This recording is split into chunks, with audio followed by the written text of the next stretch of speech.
Hello, welcome to CLSB Politics. Sean Briscoe speaking. So, this video is going to talk about the OBBB and its effect on 2027, 2028.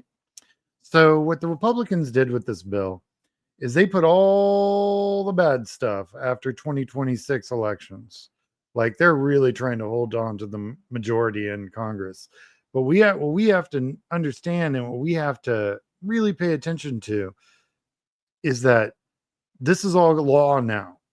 So all of these things that I'm about to outline that are going to happen are absolutely going to happen. It's going to happen to a lot of people in every state. And it's going to be really, really devastating. So the takeaway I want you to, for this video is understand that the stuff I talked about last video was, some of it was really nice. Some of it was not great. This is all bad. This is all stuff that happens after November 2026, going right into the presidential. It's going to be kind of crazy. So I'll go over it in a little bit of detail just so we understand what's going on. Okay, this is what's happening in 2028 for the 2028 general election. So they're adding work requirements to Medicaid. Now, what's interesting about work requirements to Medicaid is that they're basing it off of what they did in Georgia. And let me tell you, they've cut all of the administrative workers, right? They fired a bunch of them, right? HHS and all that.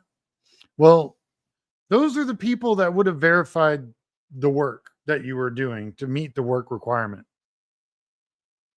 So what they've done is they've destroyed the administrative apparatus that could have verified your work. So now you're going to lose your health coverage when you're meeting those work requirements.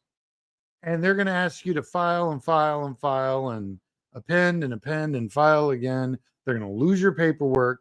They're going to do everything they can, even if you follow every rule, and they're going to deep six you as far as healthcare goes.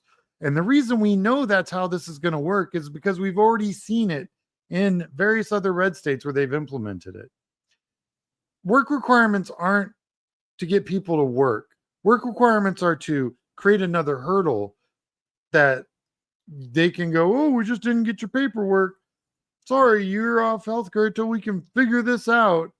And people wait years while they figure this out. So, hey, they just saved all that money because even though you qualify, you're not on healthcare. So that's how they're saving money. They're creating hurdles. I find it very interesting that they're all about putting paperwork on the individual, but Congress will go up there and talk all day about how the bureaucratic red tape is hurting businesses. Well, this is the bureaucratic red tape that's going to kill people.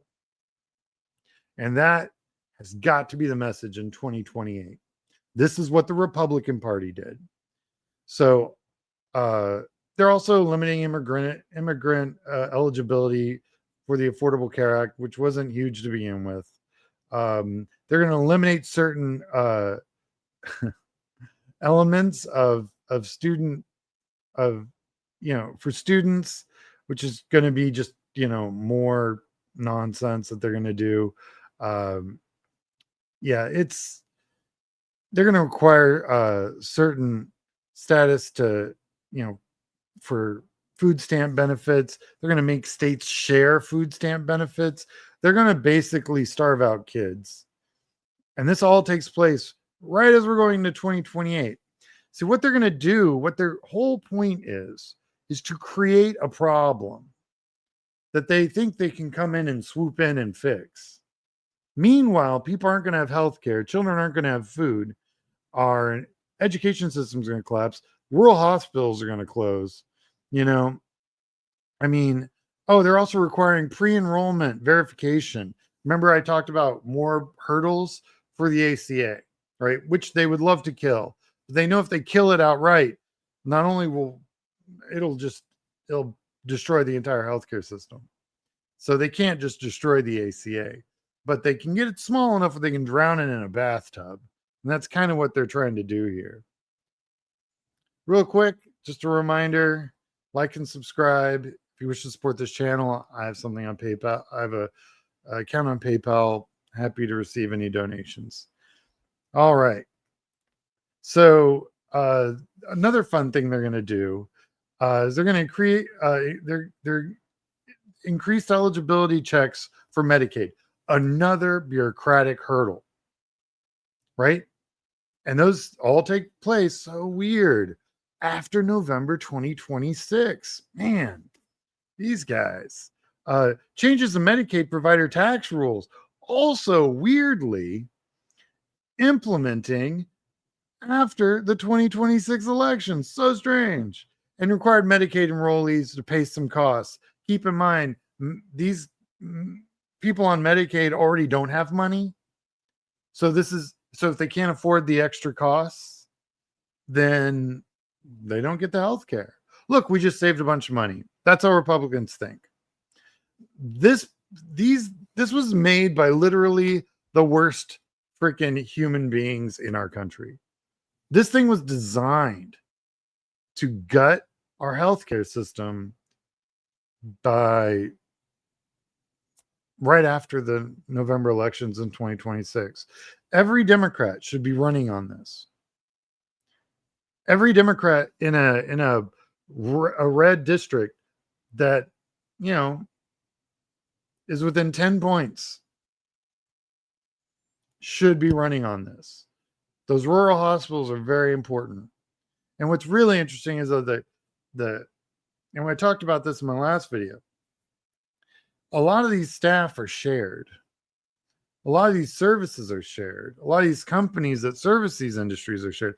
And I'm going to talk about in a future video, and when I talk about the true economic impact of this, just the entire maelstrom that's going to come down on the rural economy, never mind urban and suburban economy, the rural economy, which really cannot handle this, and what that effect's going to be. It's going to be nuts. So thank you for watching. Like and subscribe. This is the bad side of that bill. This is the crappy part of the equation where they didn't even balance it. They're still adding $3 trillion to the deficit. This is just mean. That's all this is. So anyway, like I said, I've got a few more videos that are coming out on this very subject pretty much this whole week. So stay in touch, like and subscribe. If you wish to support the work I do on this channel, feel free. It's at PayPal at CLSB Politics. Have a great day.